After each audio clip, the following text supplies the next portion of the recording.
My name's Shoddy. I've been playing FPS games for way over 15 years, and not only have I trained from the bottom one time, but I've done it 5 times. Once on console, without any aim trainers, once on PC when browser-based aim trainers were the greatest thing on earth, and 3 times since I started playing KovaaKs, landing me at the rank of Masters in Voltaic benchmarks, and I trained many of my friends up as well. So I'm going to compress 15 years of brutal aim truths and lessons in this one video. So welcome back to Shoddy's Yap Sessions episode 2, or better known as the greatest background noise. Now, brutal truth number 1.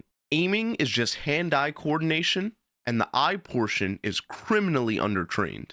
When I first started aim training, it took years for us to really advance in anything.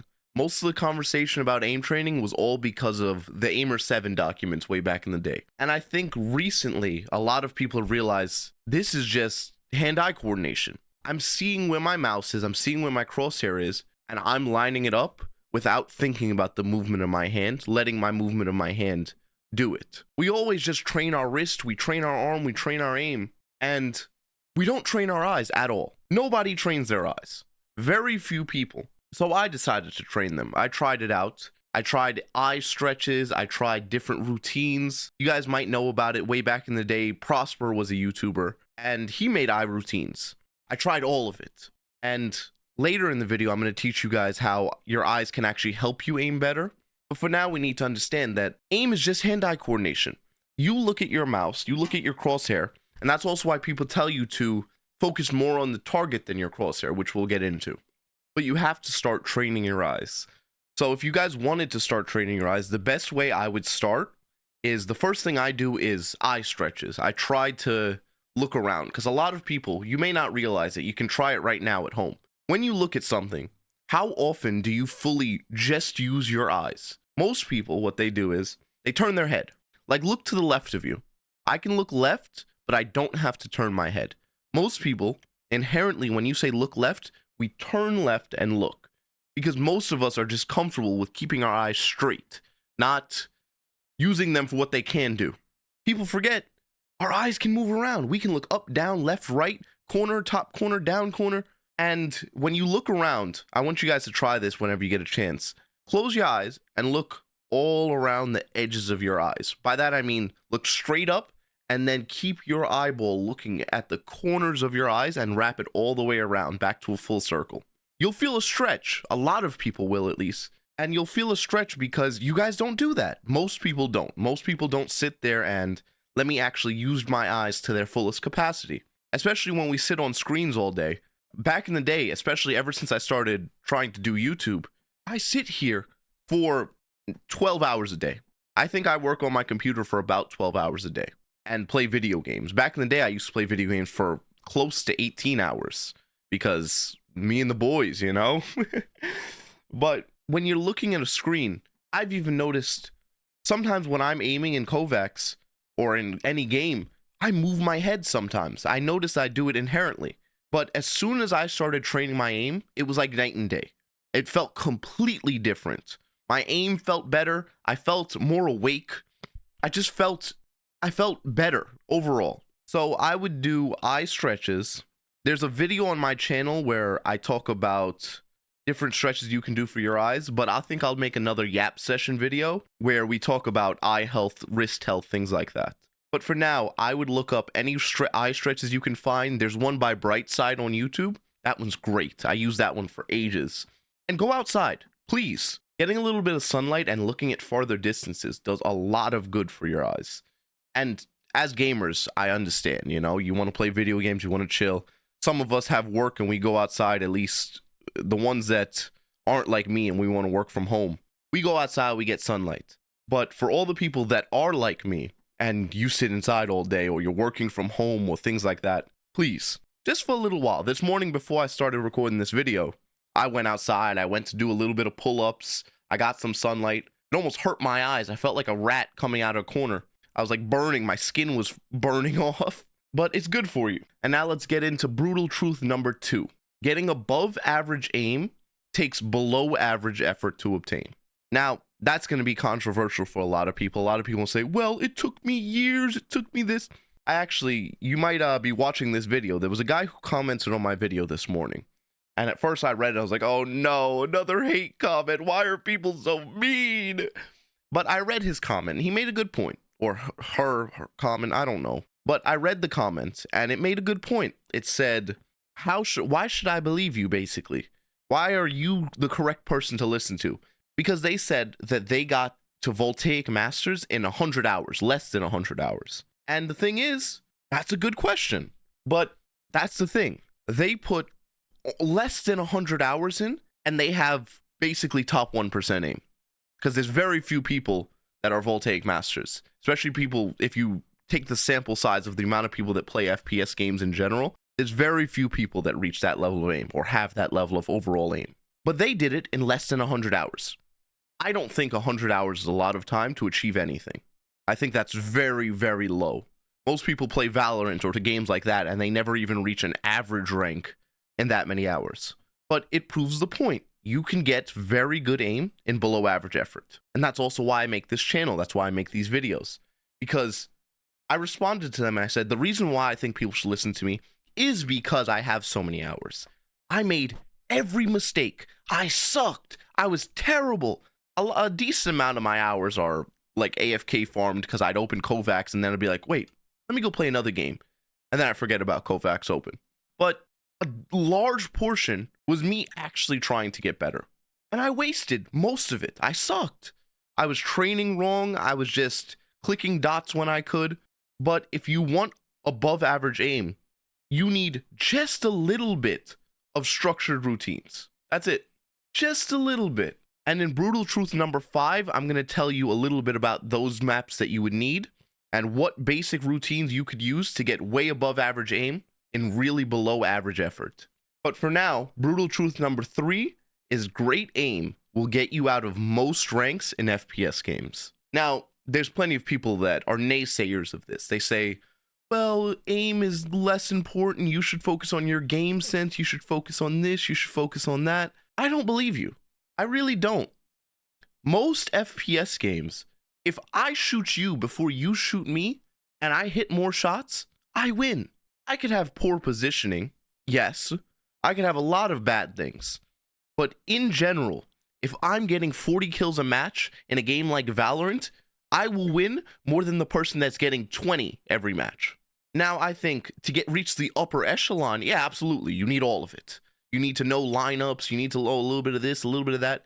If you want to get Radiant or if you want to go in COD, you want to be the best. But in general, if I'm hitting a lot of headshots and I'm playing better than you and I'm hitting more shots, I'll probably win. Now, I could even beat out, let's say Apex Legends. People like to rep about Apex Legends because it has a really high skill ceiling with movement. I was facing someone in Apex, and by no means am I super good at it. I think I could reach Masters in Apex, but that's about it. But this guy, he jumps in the room with me, and he starts doing this crazy bunny hop, and he's flying back and forth, but it didn't matter, because he was shooting at me, and all that movement he was doing, he missed maybe, let's say, 10% of his shots. I hit every single one, and most of them were headshots, and he lost. That was it. A lot of people try to compensate for poor mechanics with better game sense and things like that, and it works. It does work.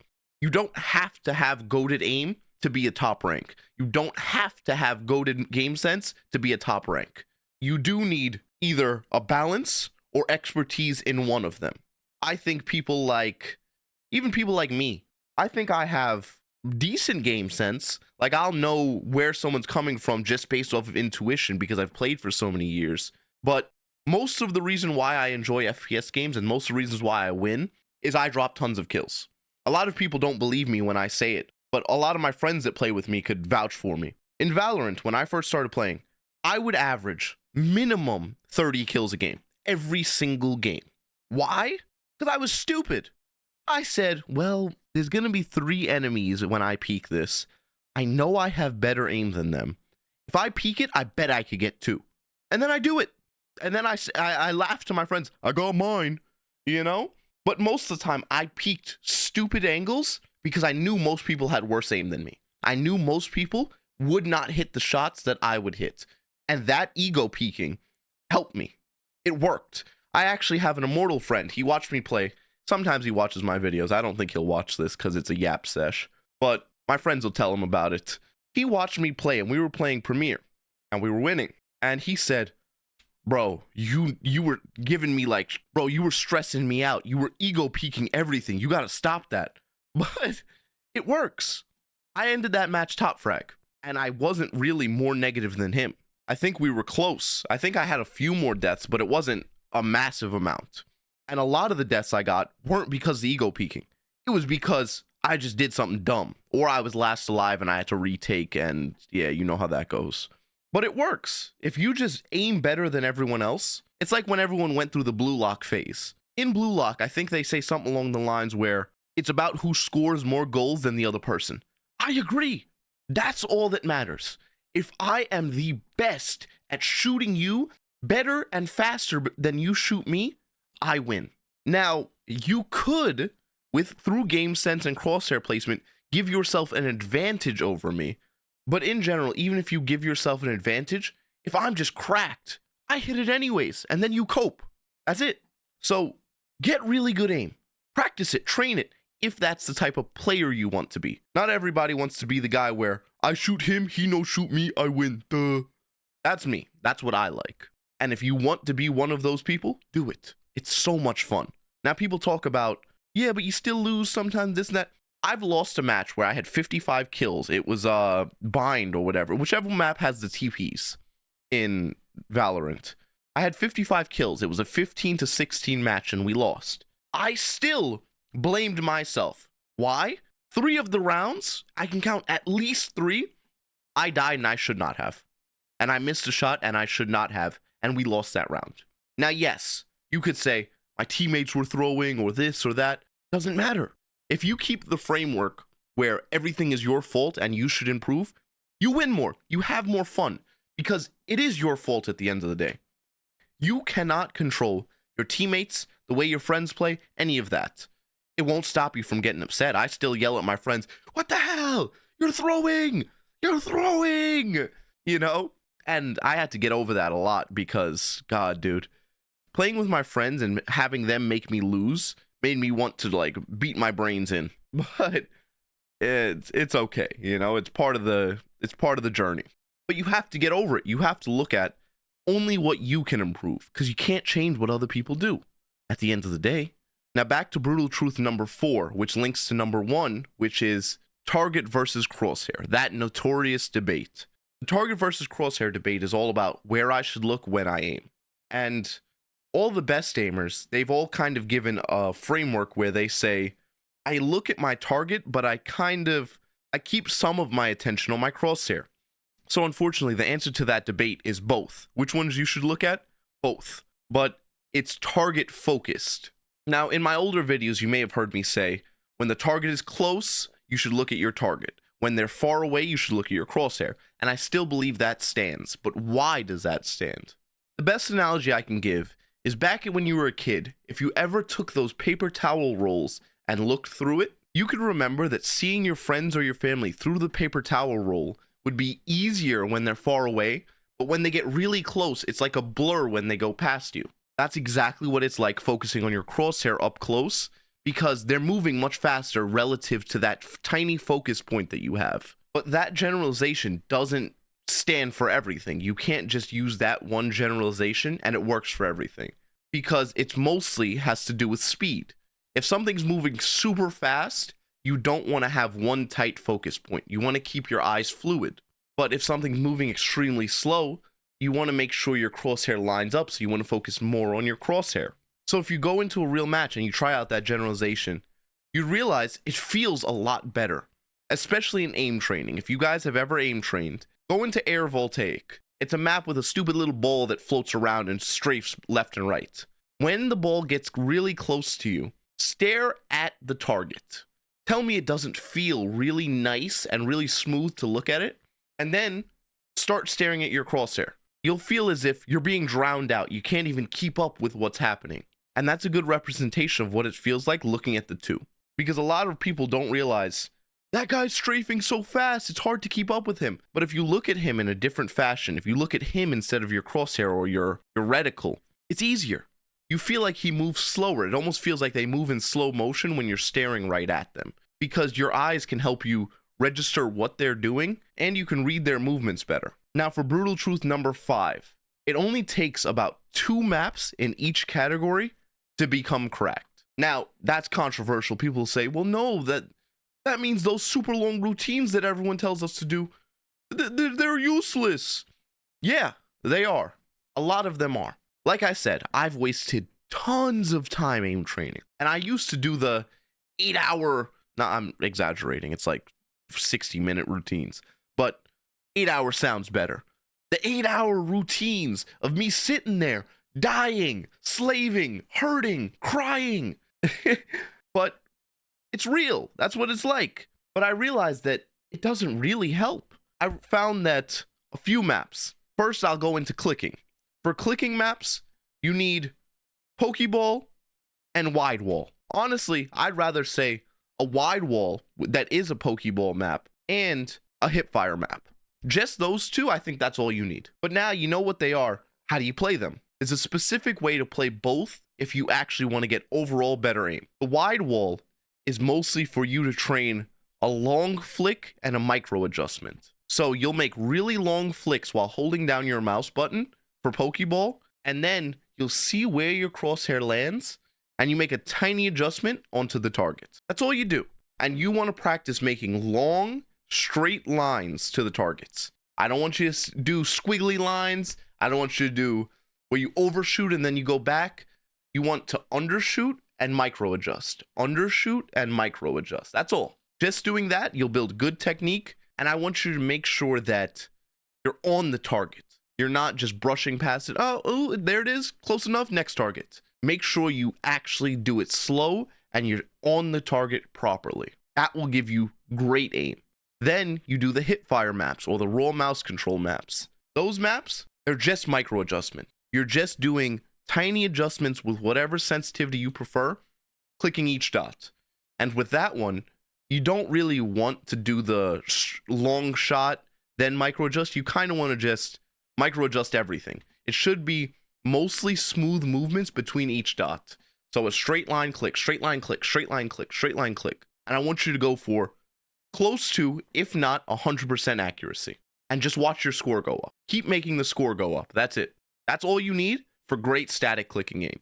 And that will make you way better at games like Valorant, CSGO, and sniping in video games. Then you need to do a tracking map or tracking routine. The 2 maps I would say for tracking is Fugala XYZ. That map is dreadful. I hate it. I was just practicing it because I needed to hit masters in air voltaic, and I hate it. It makes me want to like beat my brains in. It's just annoying. It's really good though. It works. And then the other one I would say is track stop. Track stop, I don't know why. I hate it. It's the worst thing ever created. And that means it's good. If it's terrible like that, I think it's good. Track stop, what it does is you're tracking a bot that strafes left and right, and it just randomly stops. And it makes you not predict movements, but instead read what it's doing. Sometimes it won't stop, sometimes it'll actually strafe, and it makes you actually react to what is happening. Now, Fugala XYZ, it'll build up smoothness, it'll build up reactivity, it'll build up a lot of things. But track stop, it builds up really fine motor skills for reactivity. Because I found that until I started using it, I would almost, how would I explain this? The bot would move, he would stop moving, and I would flick back, overshoot it, flick back, overshoot again, and like jiggle on him until I realized he's not moving. What am I stressing about? But a lot of people almost panic when they're tracking instead of the smooth, calm motion it should be. So to train for these, for Fugala XYZ, you kind of just track it. That's all you really do. There's something called edge tracking and things like that. I don't want you to worry about that. I want you to get a nice crosshair, a nice small-ish one, and I want you to make sure your crosshair is on it at all times. I don't want you to flick towards the target, because a lot of people, when they first start tracking, they flick. They do a lot of like tiny flicks to track onto a target. Instead, what I want you to do is just smooth movements, okay? It's okay to be a little bit behind. You'll learn. But if you want to do long, smooth movements, for example, smooth bot on Voltaic or other maps, it's usually better to lock your wrist almost and use your arm to aim. which we'll get more into in the next truth. But you want to lock your wrist almost to do smooth movements because your arm is a lot more stable and smooth than your wrist. And then if you have a really fast sensitivity for the tiny adjustments, like the little short strafes, you'd want to use more of your wrist because it's better at fine adjustments like that. And you're just going to practice that. You're going to watch it, you're going to read what it's doing, and you're just going to smoothly do it. Don't flick at it. Don't try to overcorrect. A lot of people overcorrect when they're aiming. Just do smooth movements. Watch it move, and you'll realize that the movements it's doing is not as complicated as it feels at first. I would do the ones with no blinks because blinking makes my brain smooth, but I digress. I actually, any blinking maps actually makes me realize that I'm garbage and I hate tracking. Maybe I shouldn't fight a tracer, but it's fun and it really helps. But in Fugala, just try to keep smooth tracks. And then for the track stop, just try to actually react to it. Don't just, oh, maybe it's going to stop. I'm just going to stop moving my mouse. Actually watch what it does. You're going to overshoot. You're going to look stupid. It happens. It happened to me plenty. It's okay. It still happens to me. I hate track stop. But it does help a lot. I may have lied a little bit about only needing 2 maps in each category, but it's not what you think. Hear me out. I also, for tracking, believe you need wrist smoothing maps. Everyone needs this. You should play this before you play any map, period. You should do this before you even play a real match in a real game. You shouldn't play Valorant first. You shouldn't play KovaaKs. If you ever want to be a little bit more consistent, which we'll get into consistency later on, you should start with this every single day. Any of the smooth your wrist maps, you should only be using your wrist really to aim with it, and you want to smooth it out, exactly what it says. You want to just follow this slow moving, stupid little target slowly, and it warms up your wrist. If you're not going to do all the wrist stretches that I clearly preach a lot, at least do this. This will help you. It will stop damaging your wrist as much as you probably do now. And it's a good warm-up. It makes your aim feel smoother throughout the day. Anyone I've ever had do this, they all said, bro, after that, I felt great. One of my friends, we used to play Valorant a lot, and every time he would play, before he would play, he'd always play this map. And then I got him to do wrist stretches too, and he said, yeah, bro, I play so much better. I started hitting so many high scores, Mike. It was instant. So please, add just a regular smooth your wrist map to any of this. And if you have an issue with vertical tracking, like where it goes up and down, please add one of those, because that trains a different motor skill. So you want to train both. Now, for switching maps, I don't actually know the names of these, but I recommend 1 evasive, 1 speed switching. And specifically, I recommend for speed switching, the static versions first. You should practice the static ones, the ones that don't move at all, so you can focus the actual fine motors of switching between targets quickly. Now, in Voltaic, they push a lot of the moving ones, and it helps. It's better for actual games. But I don't want you to get better at actual games. I want you to get better at the skill first, and getting better at actual games will come in time. Focus on speed switching and evasive switching static versions, like Pat TS, I think that's what it's called. That one's great. A few others, but maybe I'll leave them in the description, or I'll give gameplay over right now that you might be able to see. I don't know. Future editing me might hate editing a 1-hour video. I don't know how long this will be, but yeah. But that's all you need. Those little bits of maps, you'll have great aim. Everyone else, you don't need to over fixate on it, because normal people don't want to spend an hour a day aim training. That's only for the nut jobs like me, you know? You want to be crazy? Then yeah, you go be crazy. There's plenty of resources online about how to be crazy. But if you want to just be normal and I just want to play better, what are all these people giving me all this nonsense? They give me this hour routine. I hate this. I have 10 minutes. I don't want to spend more than that aim training. And speaking of not wanting to spend all that time aim training, if you want to get the most bang for your buck aim training, the last 2 tips that I give are the best for people that are crunched for time, or just for people that want to optimize their routines. So make sure you stick around for that. Brutal truth number 6. You need to use your arm and your wrist for aiming. Most of the people that play Valorant play on very slow sensitivities.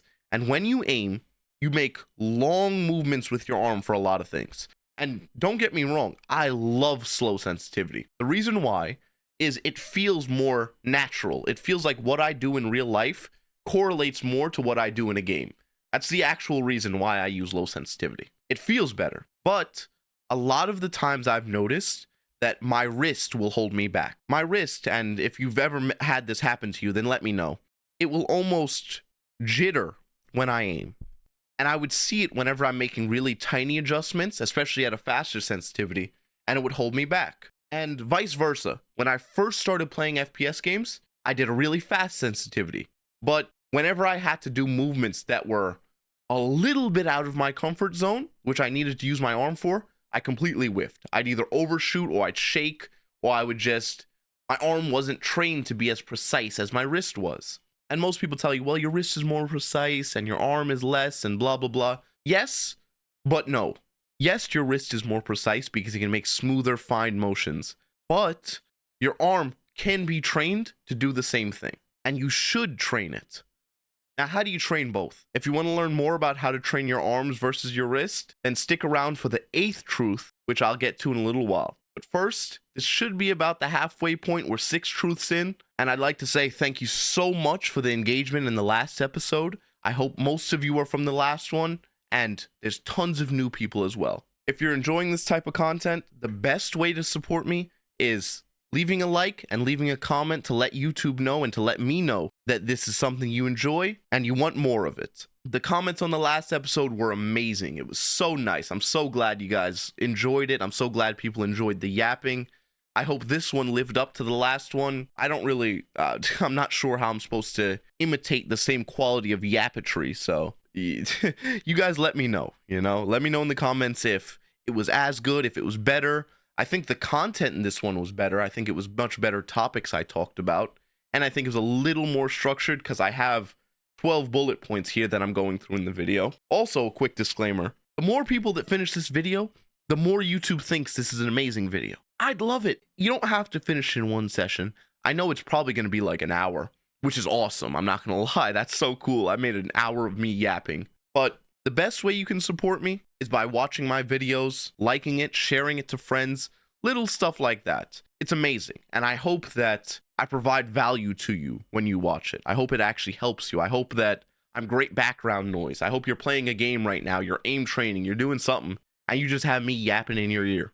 Maybe you have 2 monitors and you got it on. But thank you guys so much. The more you get to know me, the more I kind of put my personality in these videos, you'll know I'm a sappy loser. So it was really cute, It was very cute seeing all the videos, all the comments, all the nice people. It's so strange seeing so many people actually really enjoyed it. Also, for all the people that got to the end of that last video, yeah, I guess I owe my cat like 50 cans of food. And I think at the start of this video, I'll probably put up a picture of both my cats. And maybe we'll make another wager for more food for them. But we'll see. I don't know what I'll edit in at the end. But thank you guys so much. Thank you so much. I appreciate it. All right, let's get back to it. Brutal truth number 7. It's all about calm aim. What is calm aim? Why should you have it? How do you have it? Calm aim is just this thing that's taken over the internet where everyone wants to have nice, smooth micro adjustments and no stress in their aim, no jitteriness. The best way to have calm aim is train your smoothness. Or lower your sensitivity so low that it's impossible not to be smooth. Those are the 2 best ways. Now, one of them is a shortcut and it's just cheating and you don't actually get better. You just play better because of it. But the other one, it focuses on the fundamentals of smoothness. You should focus on smoothing out your wrist, like I mentioned earlier. You should focus on smoothing out your arm and making calm adjustments. And you should learn how to control your own mental, which I have a video about mental in my channel. But the best thing to do is calm yourself. Now that sounds counterintuitive. Yeah, well, no duh, calm aim, calm yourself, stupid. I know. All right, calm down. Before you start keyboard warrioring me, hold on. I'm delicate. Speaking of mean comments, do you guys not realize I'm a real person? Sometimes you guys just type stuff and it's like, what did I do? I cried laughing the other day. Some guy commented, this guy's so full of himself. He's not nice to listen to at all. And I saw all the other nice comments saying how they love the yap session. All I could think to respond was, bruh. And I cried laughing because what else was I supposed to say? Oh, I'm so sorry. Start crying? Like, I don't know. This YouTube stuff is something sometimes. Anyways, back to calm aim. If you want calm aim, focus on the smoothness routines that I mentioned earlier in this video, and focus on calming down your own mental and entering a state of flow, which in Brutal Truth number 9, I'm going to tell you about flow state, how you can enter it easier, and the way that you can leverage music to get better aim. But before we do that, Brutal Truth number 8, your sensitivity should be different depending on what game you play. Now, sensitivity is important. Like I said earlier, so for your arm versus your wrist, slow sensitivity is great for training your arm. You should practice with it and it'll help you a lot. And fast sensitivities, they help you with your wrist. You'll make tiny adjustments, you'll smooth out your wrist, you'll feel it, it'll almost feel looser after you do it. And you need to practice both. Now, it wouldn't make sense for me to go into Valorant, a game where it's all about micro adjustments, tiny clicking, short angles, mostly crosshair placement where I only have to make a tiny adjustment. And then I copy that sensitivity and I go to Apex Legends, where you have to do a lot of 360s, you have to do a lot of tracking, you have to do a lot of fast movements, and crosshair placement's basically non-existent because someone could pop up above you, behind you, in the air, under you, anywhere, and you don't want those same sensitivity. But so many people almost shudder at the thought of changing it. It's like, no, but my muscle memory, my this, my that.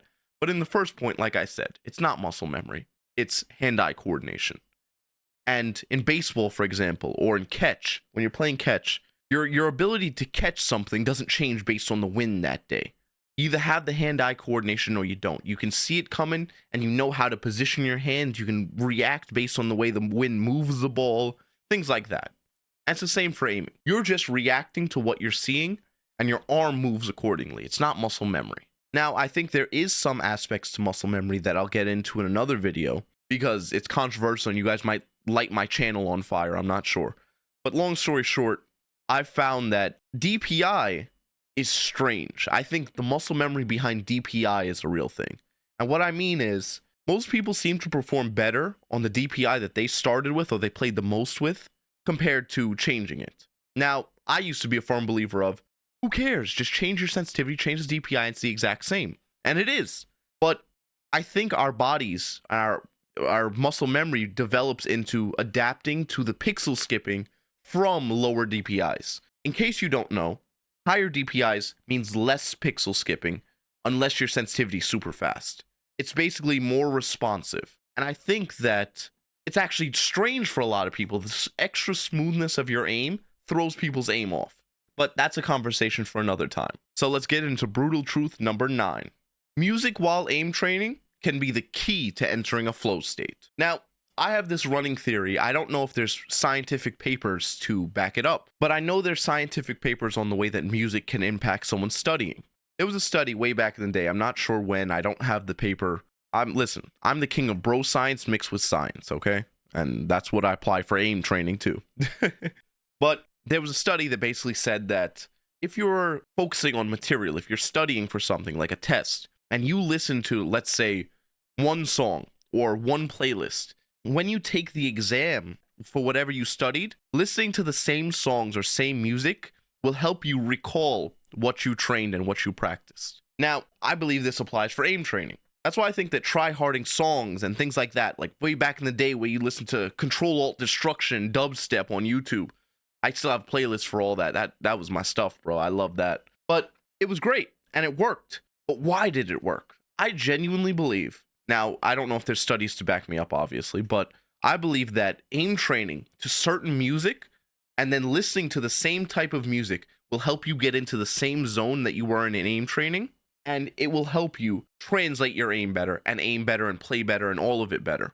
And I think that that can also help you enter a flow state better because you kind of just zone out and you play. And I think a lot of people can also vouch for this. If you've ever had this experience, leave a comment down below. But when I listen to certain songs, certain try-hard songs, I play better. I just do. And they're also the same songs that most of my highest scores on KovaaKs have been set to. I have certain ones that I just keep going back to. Sometimes I put it on repeat. It works. So try it out. I'm not saying I'm some super scientist. I know what works for me and I know what helped me. And I do firmly believe that music could be a key to translating your aim training or just playing better into real matches. Now, brutal truth number 10. Waking up and getting right on your phone or PC is a great way to play worse. Now, that might sound obvious, but plenty of people, including me, we just wake up, we're just like, oh, well, time to play. Or, let's see what comments on my new YouTube video. That's what I do. I sit there, as soon as I wake up, the first thing I'm doing is responding to you guys. But if you get no sunlight, if you do nothing, why would you be shocked that you play bad? Now, I found that and you guys can try this yourselves, going to the gym or working out or getting your blood pumping, going for a jog, when you get home later that day, you play better. Now, of course, if you beat yourself half to death and you're extremely tired, no, of course you won't. But if you feel good, if you get the blood pumping, I do genuinely believe you play better, you're more alert, and it's just, in general, better quality of life. And I think everyone should start adopting that. Getting their blood pumping first before they get on a PC or any of that. And that ties into my earlier points where it's, you have to get sunlight, you have to go outside, you have to get a little bit of something going before you play. A lot of people say, oh, I'm inconsistent. Then they get no sleep, they wake up early and then they go straight onto a game, or they wake up the middle of the day and waste half their day. There's a lot more you can get done, and you'll feel a lot better if you just start your day right. I'm a firm believer in caffeine. I love energy drinks or coffee or whatever, and it does help me. It helps me play better. It helps me have a better day. I got my iced coffee sitting next to me right now. It was great. It's the only reason why I'm yapping right now. I'd be dead. I'd be laid on the floor.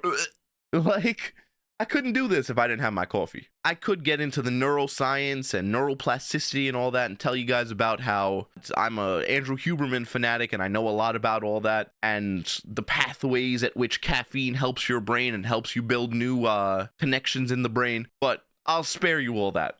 Long story short, sunshine in eye in morning make brain go burr, okay? And then caffeine make brain go burr, especially if you have ADHD, because dopamine. That's it. Most people have ADHD. A lot of people.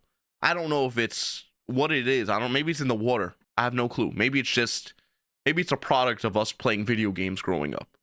But caffeine make brain go burr. I'm not promoting you to have caffeine. I'm just saying it make my brain go burr. But wake up, get some sunlight, work out a little bit, pump your blood, and then play video games. Because you'll play a lot better. You'll notice. Trust me. If I'm wrong, let me know. Just comment down below.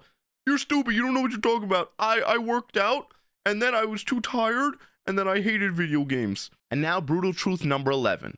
Between this one and the next one, this will save you tons of time aim training, and you'll get way better, way faster. And the first one is to aim train closer to bed. Now, I think you should have two different routines. One that's more of a warm-up, and one that's more of an actual practice. I think for your actual practice, you need to set it up closer to when you go to bed. Yes, you will play worse. Yes, you'll probably be less alert. But long story short, because of neuroplasticity and Andrew Huberman yapping and all of that, your brain will learn habits better than what it would first thing in the morning and you get no rest. That's also why, if you've ever heard it before, people tell you to study and then take a nap or whatever, because all of our brain's pathways, everything that's built in our brain is built when we sleep. That's when our body heals. That's when our body learns new things. That's when all the chemicals are released to build new pathways in our brain. All of that happens then. But I found that for me personally, just from my own experience, I get better at skills when I do them closer to bed. The issue is sometimes you dream about it, which you really feel like a super loser.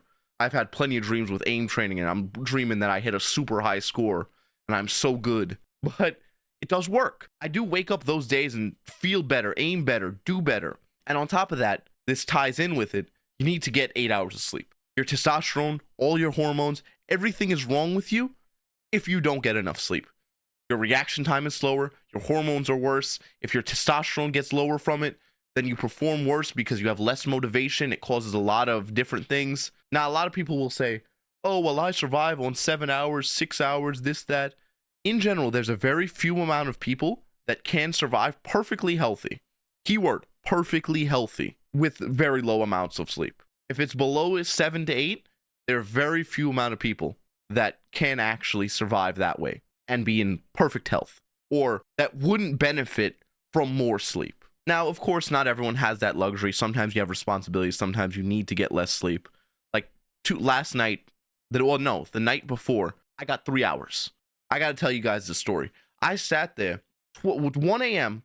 I fell asleep because I was so excited and I'm watching the analytics for the video because that was when it was starting to blow up and people were commenting. I was so happy.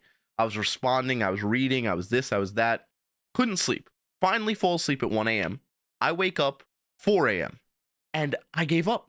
I couldn't fall back asleep. Woke up in pain. Woke up feeling like hell on earth. So then I said, you know what? Let me watch a movie. So I go get some like cream cheese sandwiches. I get some tea, or well, I was given some tea, and I start watching a movie. And that was my day. I had to stay up basically after that. I took another quick nap for like an hour or two. And then I had to just get on with my day because I had to go upstairs and take care of my Nana. It was terrible. Imagine you're so stupid. You're sitting there, you know what? Yeah, let me go watch a movie. And I'm sitting there laid up on my bed watching a movie like an idiot. But it was fun. Enough of my yapping. Brutal truth number 12. Rest days are more important than working days. Now, I can use my own example from this. When I was climbing, I'm almost masters right now in Voltaic. I set like 2 more scores. When I was training, I've only trained for about 7 days, aim trained. But I've probably taken about 7 days off. Those days off not only stopped my wrist from hurting, it healed me. I had less pain overall in my body. And when I'd come back, I would play better. And that's really important. You guys need to do that. It saves you tons. Because you will hurt yourself. You will suffer. It's gonna suck. Please don't do it to yourself. I've done it plenty. I don't need you guys extra doing it too, you know? You don't need to do it to yourself. It's no point. Please, just save yourself the trouble. Let me trouble myself. The whole point of me teaching you these things is because I made these mistakes so you don't have to. You don't need to make any of the mistakes I made. I'm telling you everything I did wrong so you can do it right. Now, I don't know if you just heard, but my cat just screamed in the background. Maybe I should start giving her those 50 cans of food I owe her. Toothless, what do you want from me? If you guys don't know why she's named Toothless, if you've ever seen How to Train Your Dragon, she looks like that dragon. Now, her sister's name is Sif. And if you guys have ever played Dark Souls, people laughed at me and said, "You named your cat after a dog?" Yes. Yes, I named my cat after Sif from Dark Souls. When I post pictures of it, which I probably will right now, you see why. Look at her. She's stupid. And she's silver and pretty and gorgeous. I should have named her sister Artorias or whatever his name is, the guy that goes with Sif. But I was peer pressured into Toothless. So now she's Toothless and I can't change her name. I'd feel bad. She knows her name. She's sentient. She knows her name when food is involved. And now for the final brutal truth, which is if you aren't subscribed to this channel, you might miss the best FPS content on YouTube. I also have a Discord now. It's a work in progress, but you can join from the link in the description. And you can check out the next episode or the last one, depending on what I put here, right over here. Thank you for watching. Have a good one. God bless you. So if I'm only halfway done with the video, can I go to sleep now? I'm so tired.